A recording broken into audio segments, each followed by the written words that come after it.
Last night started off pretty normal. Most of the downstairs lights were off when I got home, but that was to be expected. Mary doesn't mean to do it, but she always seems to forget that her husband works the graveyard shift, meaning he will be coming home most nights when both she and the son are fast asleep. It was nothing to be angry about though. I simply planned to bust her for her constant forgetfulness the next morning.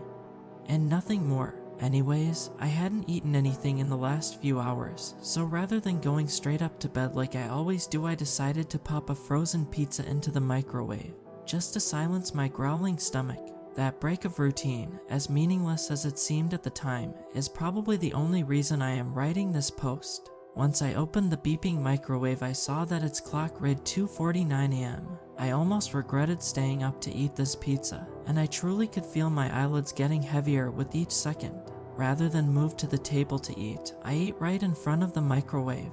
Mary could clean up any mess in the morning. I just wanted to get some food in me and get some rest before I had to follow the same tiring schedule all over again the next day. From where I was eating, my front door was roughly 90 degrees to my left, and only about 15 feet away, I could see my front door and the small window beside it if I was looking that way. But at that point I wasn't focused on anything other than devouring my pizza. Out of the corner of my eye, I noticed that the motion lights had just unexpectedly turned out. Other than being surprised, I didn't pay much attention to it at that time. We live in a pretty wooded area and get animals moving around through our yard all the time. I was sure that whatever was out there was nothing of note, maybe a badger or something of the like. After a minute, the lights clicked back off. I assumed that whatever had triggered them must have been scared off immediately by the lights. I returned my focus to my pizza. Once I was done eating, I dragged myself to the stairs with what little energy I had left in my body. To get to the stairs, you have to walk into the front entryway and pass by the front windows. Without thinking, I took a look out of my front window and was immediately jolted awake as my heart pounded like it was going to leap out of my chest. Standing in my yard about 20 feet away from my door was a man. Well, the outline of what seemed to be a man. There are no street lights on our street, so the only lights in our yard were the motion lights we installed when we moved in and the dim light we keep on in the entryway radiating out the front windows to the yard. All I could see was this outline, with head craned upwards as if they were looking to the stars or something. I didn't really know what to do. It was a freaky sight to see, but we live in a small and secluded community. We know literally everyone that lives around us, and our neighbors are all very trustworthy people. I figured that this person was someone I knew, so I tapped on the window to get the person's attention. Foolish, I know. Wasn't really thinking clearly, I guess. But anyway, I didn't want to wake Mary, so I tried to stay as quiet as possible. He didn't budge, no reaction at all. I figured that whoever it was out there couldn't hear me, so I opened the door. Don't get it twisted, I was scared beyond belief. But at the end of the day, I try to see the best in people. The figure in my yard hadn't really done anything to warrant a phone call to the police. Plus, they usually take a good 10 minutes to answer a call out here. I hope to resolve this quickly and cleanly. As the door creaked open, I realized that the figure had changed slightly. He was now staring right at me. It was jarring. 2 seconds prior, when looking out the window, he'd still been staring upwards. I couldn't make out the finer points of his features yet, as the light from the house barely reached him, and I thought that made him all the more creepy. The figure just slowly started to walk backwards towards the road while still facing me. As the person sped up slightly, the motion lights finally came back on. He wasn't anyone I had ever seen before. He was relatively tall and crazy skinny, borderline emaciated really. He truly looked like he had never eaten anything a day in his life, and he was completely hairless. No eyebrows, no facial hair, and bald. I was speechless as this seemingly mute and sickly person just silently observed me, and I quickly realized that he was less terrifying when he was obscured by shadows. He turned and ran away from me through my yard, across the road and into the woods on the other side of the road. I was frozen in fear. Neither fight nor flight kicked in for me. Had this person wanted to hurt me or Mary, he had his chance, but he didn't take it. I locked the door and went upstairs, not really sure of what to do. I couldn't really have called the police once he was gone, could I? I mean, this guy didn't really do anything. Sure, he was on private property, but I'm sure the police wouldn't take it seriously. I figured it was useless and that I'd rather keep my guard up in case this man came back tonight and worry about possibly phoning the police. I got very little sleep. I was sure that every rustle of the leaves or every gust of wind was the trespasser returning. I finally shut my eyes at 6 a.m.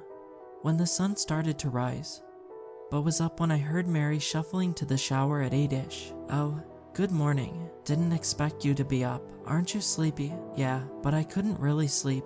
Tough night of work and all that. Since I'm up, why don't I make you some breakfast before you go to work?" She smiled and nodded in appreciation.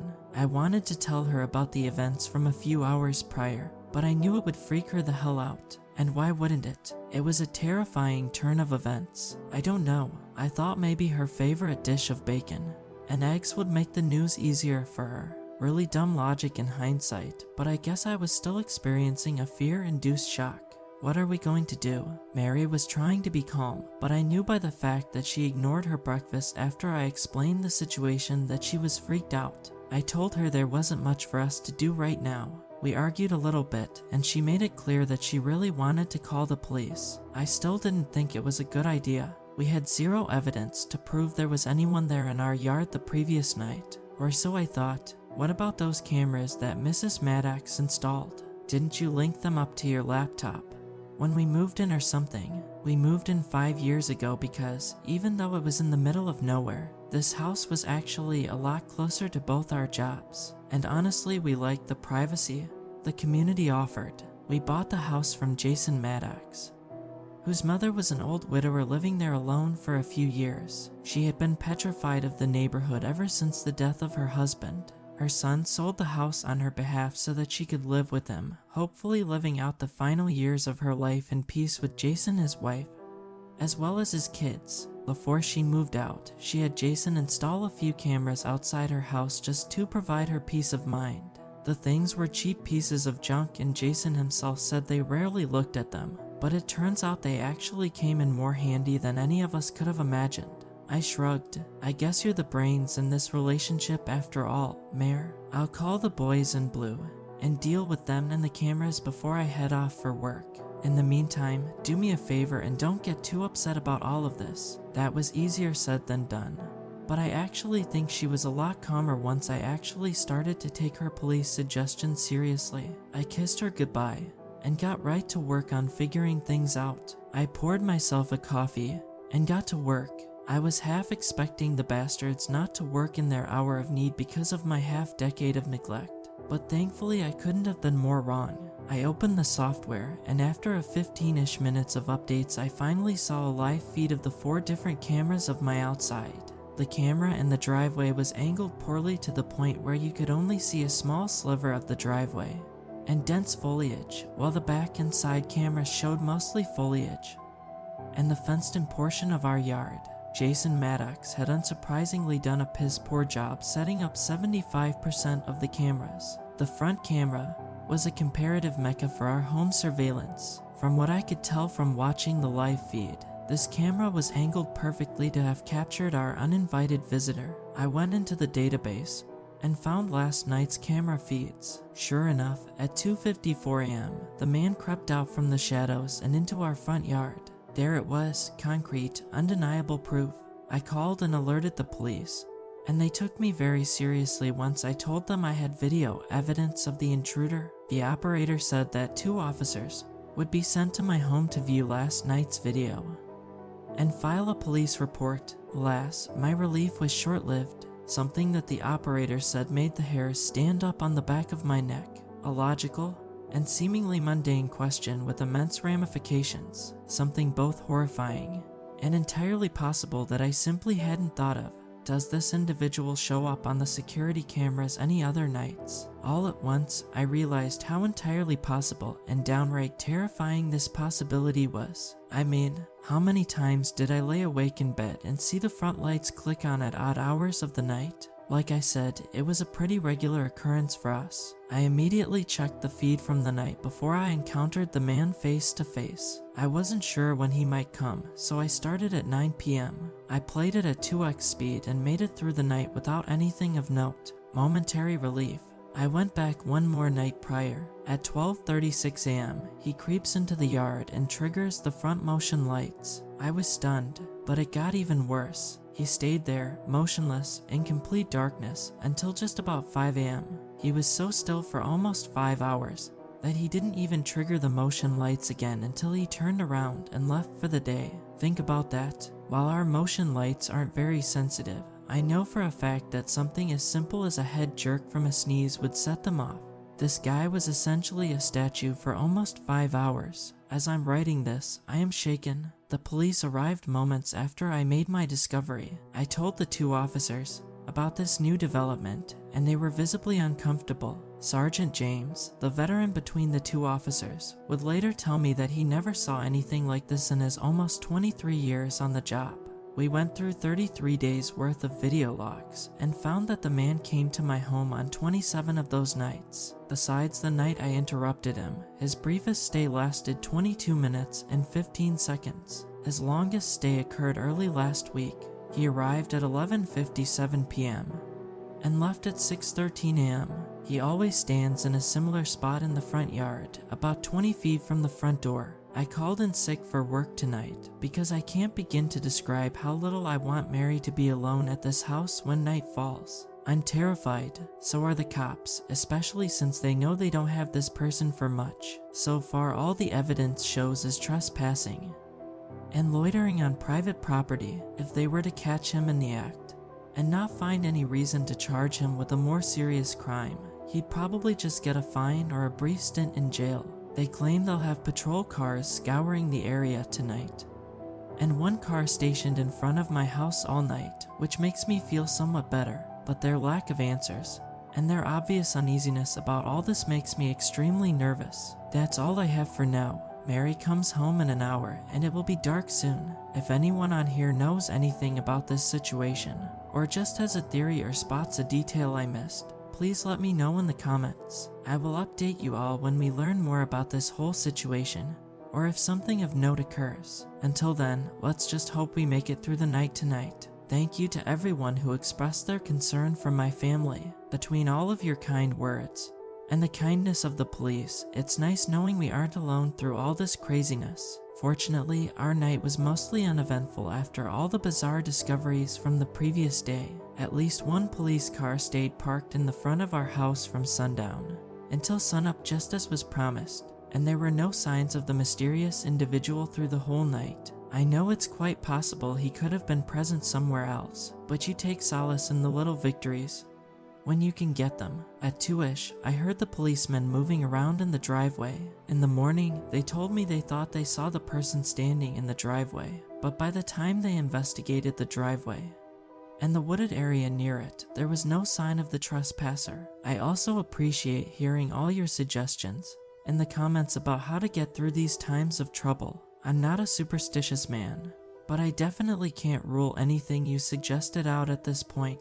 After doing some research about Wendigos and skinwalkers, I can say I'm thoroughly terrified by the similarities our visitor had with both of them. I sure as hell hope that our guest wasn't either of those things. Otherwise, this all seems pretty hopeless. Also, I actually do own a shotgun. I've never used it for anything other than skeet shooting, but having it definitely makes me feel a little safer. I'll be sure to keep it locked, loaded, and by my side until everything is resolved. Anyways, there have been some developments since last night, which I will share with you all now. For starters, I've decided not to tell Mary about the fact that our guest is a recurring visitor to our property. I told her that the police stayed out front all night as a favor to us rather than their fear that we're dealing with something a lot more malicious than just a one-time trespasser. Plus, I'm worried that this might bring back some bad memories for her. She had an issue with a stalker when she was in college, and it persisted for nearly a year before she was able to get a restraining order on him.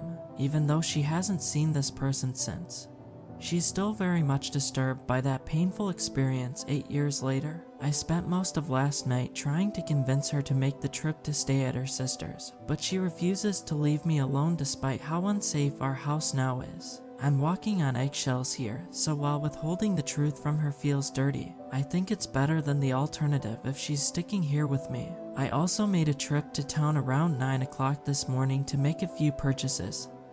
That should let any upcoming nights feel a little safer. The most important purchase, 15 lights that are much stronger than the ones we've had dotting our property since we moved in.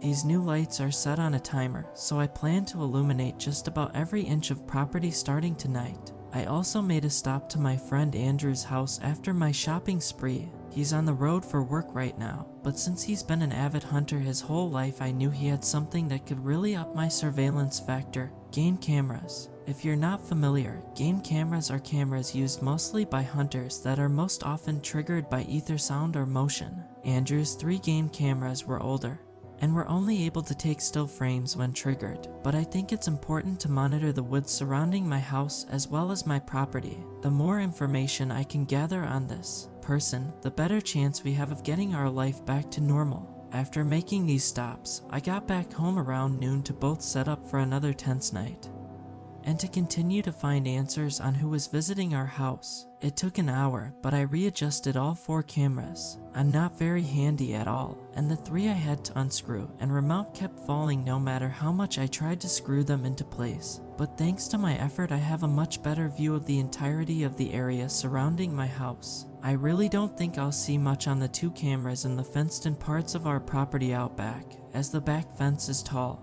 and all that can be seen behind the fence on camera are the dense trees. But you never know what could happen. What feels much more useful now is the driveway camera, which finally actually shows every inch of the driveway. Since the cops may have seen a figure in the driveway, I wouldn't be shocked if I now caught this trespasser thanks to this new angle as well. I also picked 3 spots in the woods to set up Andrew's motion-activated game cameras as well. Since these cameras are older technology, I won't be able to see the stills they take until I retrieve them and download their images the next morning. Welp, it's a little after 4 p.m. as I'm writing this, and I want to look through the older logs of the camera again. I'd like to go back to earliest recordings from when Mrs. Maddox was still living here to see if I could find any evidence of the trespasser showing up all those years ago as well. I doubt it though, since Jason or Mrs. Maddox herself would have noticed if they checked the cameras regularly like they claimed, but I figure it pays to check.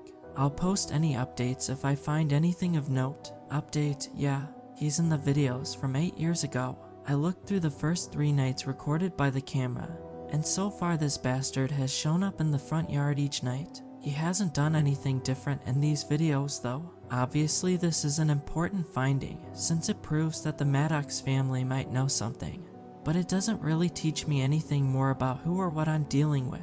I'm going to call Jason and see if I could talk to his mom now. She was so high-strung, she had to have noticed this person at some point. Update 2, called Jason. Turns out his mom died earlier this year. I don't know the Maddox family personally, so obviously I really didn't keep in touch with them. I hope she found peace. I asked Jason if he ever noticed anything on the security cameras, and he told me he never even checked them.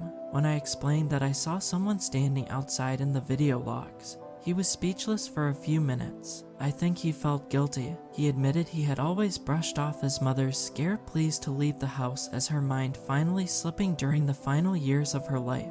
He said he was hesitant to have her move in with his family full-time, so he gave her a cell phone in case she ever fell down or needed any help, and also told her he would install the cameras and check them nightly to be sure there was no one outside or in case anyone ever tried to break in. Clearly he was at fault for not believing his mom, but that's not my problem. I asked him if she ever said anything about anyone coming to the house in the middle of the night, to which he replied that she would sometimes see a tall man standing somewhere in the front yard, since she only started mentioning it the last couple months before she moved out. He assumed she was just seeing things, and as such, decided to move her into his house instead of investigating. He also mentioned another incident that makes me very nervous the more I think about it. One night in August, about a month before we bought the house, he received a frantic call from his mom that there were people talking in the basement. Jason got there as fast as he could, but when he got there he only found his mother cowering in the living room. He saw no evidence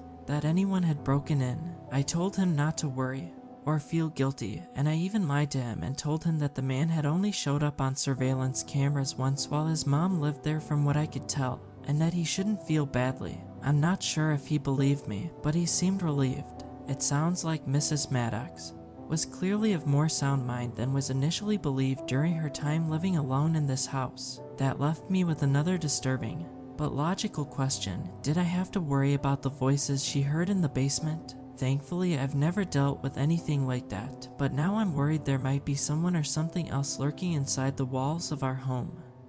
And not just out in our yard. Mary's here, so I'm just going to focus on keeping her calm. I'll make some more updates if need be, but tonight will hopefully just be another quiet and uneventful night. Update 3. Damn, it's almost 10:30, and the police officers still haven't showed up to sit and watch our house like they did last night. I told Mary another fib to cover up the fact that we were still very much in danger. She's in bed already sleeping. I told her I would be catching up on the work I missed last night. I'm actually holed up in the upstairs office with a mini fridge full of energy drinks to my right and my trusty shotgun at the ready. I plan to stay glued to my laptop all night, watching the live feeds of the outside until the sun rises and I can feel safe again. I've been watching this monitor for an hour now, and I think I'm finally noticing something. In the driveway, it's just out of the light, crouched down near the woods, but it's the trespasser. He's completely motionless, but it's definitely him.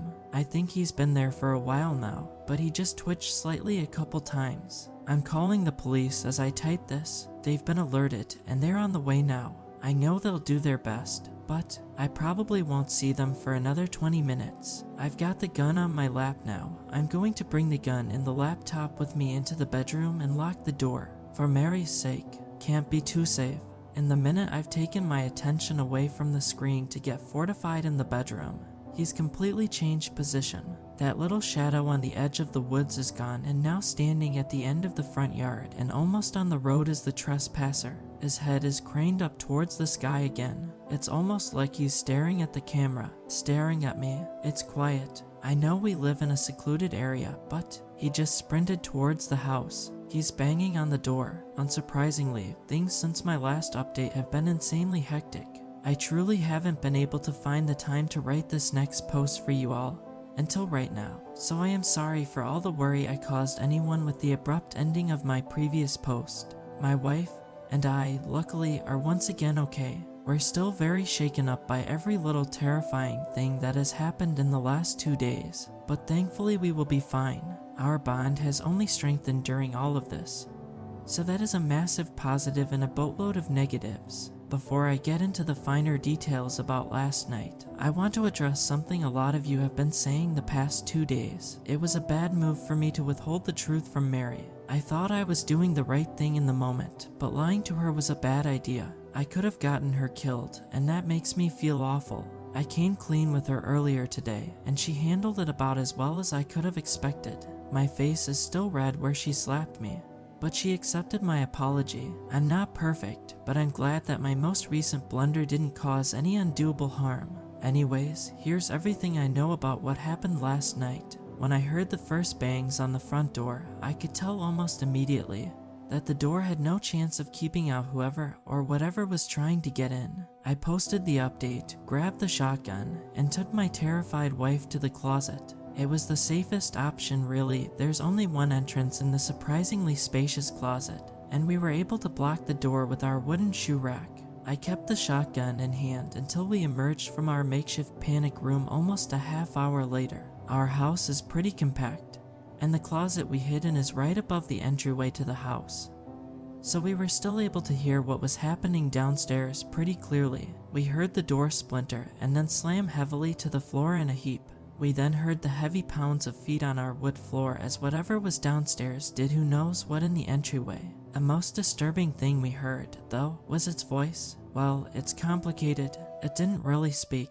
It just loudly growled and groaned guttural gasps as it, I don't know, scurried around in our entryway. Mary cuddled close to me, whimpering, and barely managed to get a petrified whisper out to me. Is he saying words? I hadn't been focused on whether it was saying anything before then, so I tried to discern any words that I could understand. Sure enough, I could sort of distinguish what sounded like gibberish between the seemingly pained moans coming from downstairs. It was something like, Viu, de Paviril va, he tesseret. It repeated these same sounds for a few minutes, making rough, and sporadic stops in between them, and also occasionally stopping to make pained wheezing sounds. It sounded like a man who had his vocal cords damaged and was trying to chant something. It was a terrible sound, like 1,000 nails on chalkboards. Then, after moments of listening to this disturbingly melodic gibberish, our home fell silent again. Mary and I looked at each other. I'm almost positive we both were thinking the same thing at that moment, that we wouldn't leave the closet until we were 100% sure that whatever was downstairs was gone,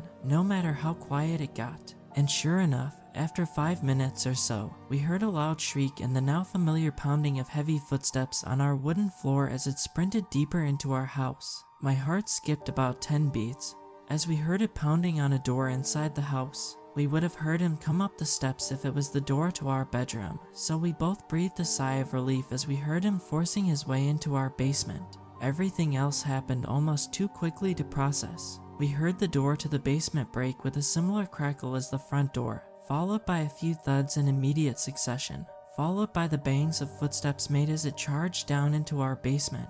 We heard another relatively distant but still blood-curdling shriek come from the creature, and then silence again. It wasn't much longer before we heard a shout coming from downstairs. "Police, come out with your hands up." The police arrived on the scene in full force probably 20 minutes after receiving my call. I had told the operator I was fortifying myself in my bedroom and where the bedroom was, so I wasn't too surprised to hear knocking on the door minutes after they had entered the house. I was a little nervous to leave the safety of the closet, as my imagination had me worried that whatever had broken into my house was disguising itself to lower my guard. But when the voice on the other side of the door addressed me by name, I realized that it was Sergeant James speaking with me. If you don't remember, he was one of the officers who came to my house when I first phoned the police about the trespasser. He escorted Mary and I out of the house while the rest of the police officers marched down into the basement. There were even more officers with their guns at the ready outside. I finally felt safe for the first time all night. Sergeant James took us to an ambulance parked at the end of our driveway, where paramedics awaited us to make sure we were okay. After we were cleared medically, we hopped in Sergeant James's patrol car, and he took us to the station for questioning. I should backtrack a little bit. Even though Sergeant James clearly wanted us to get out of the house as quickly as possible, I was able to observe the chaos that lay on the floor just inside my front doorway. There were the expected but disturbing sights, such as the wrecked front door lying on the floor and the large scratch marks on the doorframe. But there was one unexpected piece of evidence that disturbs me on a whole different level. The police have said nothing about it still, no matter how much I've asked. Starting on the front porch, splashed upon the splintered piece of door that lay upon the floor, and streaking all across the floor in a jagged line leading to the basement door was a dark crimson substance. Obviously, my first guess would be blood, but since this whole situation is extremely bizarre, I can't really be sure. If anyone has any ideas on what this is, or why the creature would just be bleeding all over the place, please let me know. I don't know if the police are withholding information from me or simply do not know the truth themselves, but I can't stop thinking about it. Once we got to the police station, Mary and I were given time to relax as best as we could. We hugged each other and cried, and that's pretty much all we've been able to do since leaving the house. It's hard to relax during times like these. They began questioning us just a little before 7 a.m. Most of the questioning was uneventful or pertained to things I already mentioned in one of these 3 posts, so I won't bore you all with too many details. However, one of the detectives stated that whatever I had discovered in my yard 2 nights ago was most likely not human. He based this on an examination of the marks on my front door frame, basement door, and some of my walls. The examination revealed that they were simply too deep and too wide to be caused by normal human fingernails. They were caused by something more durable than fingernails, maybe a large knife, or maybe large claws, and the forensics suggests that the marks are so uniform in length and distance between each other that they are too precise to be caused by separate blows. Unsurprisingly, they told us that we won't be able to stay in our house for a significant amount of time, which I am perfectly fine with. Mary was able to get us a room in a cheap hotel for now, and we will most likely make the trip to Mary's sister's to stay with her until we figure out what to do. I'm writing this now from our hotel room. My laptop was kept as evidence, and I gave the police permission to check the surveillance cameras on it, so I'm using my phone to write this. I don't know what happened in my small quiet neighborhood after I left my house early this morning. The police are being secretive about everything, but I don't really care at this point. I'm just glad that this whole situation finally seems to be under control. I'm going to catch up on the 2 days worth of sleep that I mostly lost out on. Have a nice night, everyone. Update: the ringing of my phone woke me up a half hour ago. I answered. On the other line was Detective Laird, one of the detectives involved with combing the crime scene. I didn't know what to expect, since I'd already told the police everything I knew. He asked me how many exits there were to my house, to which I replied 3. There's the front door, the back door, and the storm door leading out of my basement. I said obviously the windows could be used as an exit also, but he confirmed that none had been opened or broken upon investigating the house. There was a long pause, and then I heard Detective Laird swallow air nervously. Then he explained, well, your house is currently surrounded by police officers, and it has been since the moment we got here. Not a single officer outside has seen the intruder leave your home. Inside the house, even more officers have checked every inch of the house and haven't found any sign that the intruder is still here. I said nothing. We've checked the security feeds on your laptop as well. We watched and rewatched again every second of the recordings. No sign of the intruder leaving. We don't know where he went. I don't know what to do anymore. 2 nights ago, after speaking with Detective Laird about the creature that broke into my home, I'm pretty sure I had a panic attack. I couldn't catch my breath no matter how hard I tried. It felt like my throat had closed up. I shouldn't have fallen back asleep after hearing that terrifying news, but I did. I had no choice. Maybe it was all the stress of the last few days. Maybe it was the panic attack, or maybe it was something else entirely. But I did fall asleep, and that night I had the most vivid dream I've ever had. Usually my dreams are a jumbled mess of nonsense, but this one seemed to flow much more coherently than normal. It seemed to tell me something. I found myself in my home's entryway yet again. It was still very much in shambles like it had been when Sergeant James escorted Mary and I to safety for questioning. The door still lay on the floor, and the trail of the crimson blood-like substance still flowed like a makeshift road leading to the basement. In the dream, this red path led down the stairs and into the unfinished part of the basement, which is immediately on your right once you reach the bottom of the stairs. I didn't go into that part of the basement though, most likely because I have always been terrified of that room.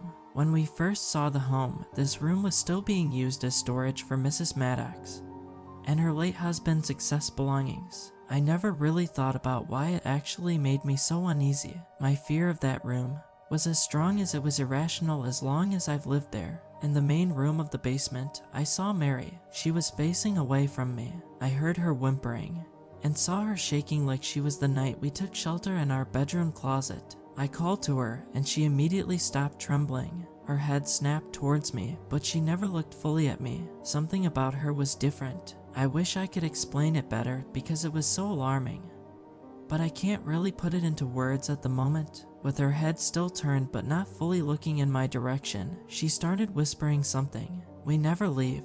We never leave."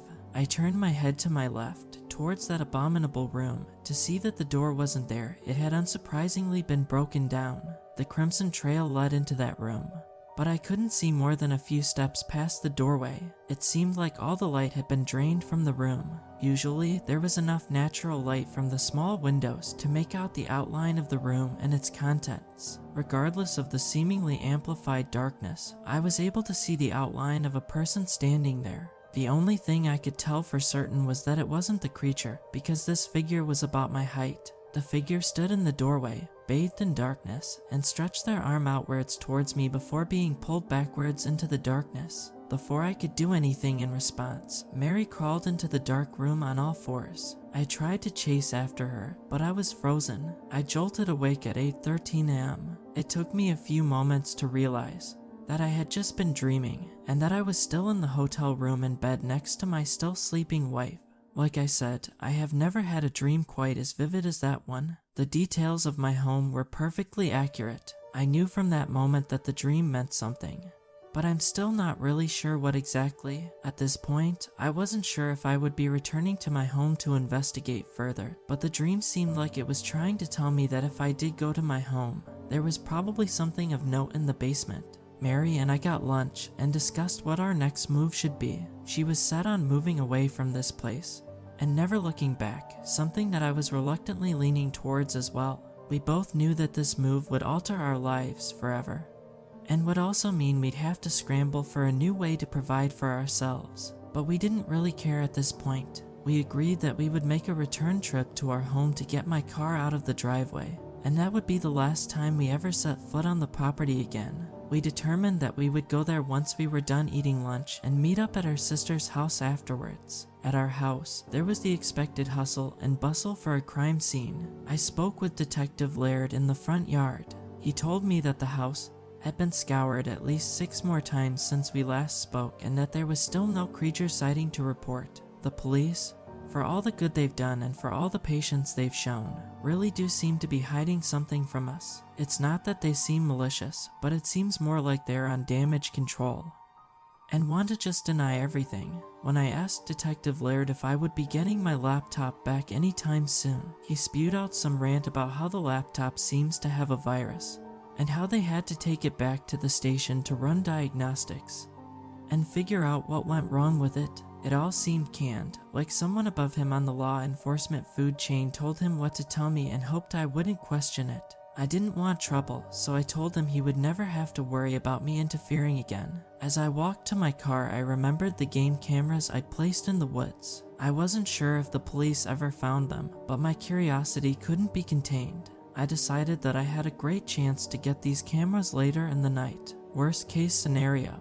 the police find me and I make up some BS excuse about just wanting to get my friend his cameras I borrowed. Best case scenario, I find something new that helps me understand this whole situation a little better. Regardless, I knew I had to do it to ease my troubled mind. I phoned Mary and told her that I was staying behind to help the police. I know, I'm an asshole for lying to her again, but honestly, if I told her what I was actually doing, she'd either try to keep me from looking for the truth because she was scared, or she'd want to come with me and would put herself in great danger. I think this time, it's entirely warranted. I nervously drove around until nightfall. Finally, I made my way back to my house at about 9:30. It was dark and I was determined to find the truth.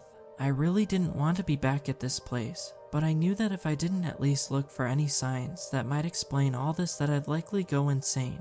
Finding these game cameras seemed like the safest way to find truth. The first thing to cross my mind when I arrived at my house after dark was a simple observation. It's a lot quieter now, and not just in the sense that it was nighttime. There were no more police officers there. Less than 6 hours ago, my home had been lively. There were at least 8 officers still on perimeter duty, plus many other police officers inside on monster watch. There were forensic crews trying to find any sort of solid evidence they could use to understand what had happened within the walls of my home.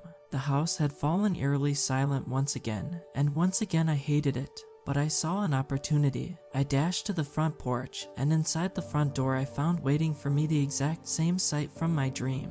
My entryway was still a chaotic scene of destruction, with the crimson path summoning me to investigate the basement. I recalled my dream, and the feelings I felt down below the surface. I wanted to turn around, but instead I found myself at the top of the stairs. Looking down the stairs, I saw the destroyed door lying right where it had in my dream. I saw the crimson trail turn right and go into the terrifying unfinished room of the basement. I thought about taking a step downwards, but the silence of the house was shattered before I could. It started as a faint but constant and indecipherable whisper, voices emanating from the basement. As the voices grew in volume, they became more distinct but became no easier to decipher. There were at least 4 voices involved, but there could have easily been more voices speaking. They all spoke at once, sometimes over each other. I don't know to whom they belonged, but I knew that these voices must have been the ones Mrs. Maddox heard that caused her son to move her out. This is my attempt at transcribing some of what I heard emanating from the basement.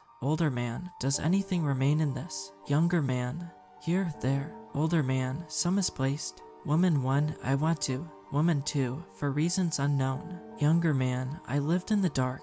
I truly cannot be sure that any of this text is correct. but this transcript is the best I can do. There was loud and indecipherable whispering that was an omnipresent undertone to what could barely be called a conversation. I also heard a woman crying at different times during the exchange. The whispering never stopped despite the other voices speaking, while the crying was sporadic, but occurred when both women's voices were speaking. I stepped onto the top step of the basement, and the damned step creaked louder than a step ever has in the history of stairs. The voices immediately stopped. So did the whispering and crying. They all screeched to a halt. The unnatural silence returned. My heart did a drum roll. I ran to my car, with my legs churning unrestricted of my brain. I didn't care anymore. Screw the truth, and screw those game cameras. I wanted to live my life. I wanted to grow old with Mary. I didn't want to end up in that basement with whatever was down there. As I started the car, I noticed the creature was now standing in the doorway of my home. He was facing away from me, looking inside my home. As if it knew I was looking at it, it turned its head 180 degrees to look at me. It wore the same confused look on his face that it had when I had accidentally discovered it a few nights prior. It mouthed something at me and then sprinted deeper into my house with its eyes still locked upon me. I write this final update from the comfort of my parents' beach house, over 400 miles away from my haunted little home in the middle of nowhere. Mary and I look forward to starting our new life together far away from that place. Tomorrow begins our job search. However, I am unable to stop looking over my shoulder every time I hear the settling of this house, or the crackling of the air conditioning coming alive to cool our home. There still exist dark corners of our world, untouched by the light we consider ourselves so safe inside of. If you look hard enough for them, you will find them. If you listen closely for them, you will hear them beckon you. Once you've discovered them, you will only see their darkness. We spend our lives trying to outrun them, but the truth is we never escape them. Last night, I woke up in that basement. Mary was there. She acknowledged my presence, but never looked at me. I could hear crying, but I didn't know from where it came. We never leave. We never leave.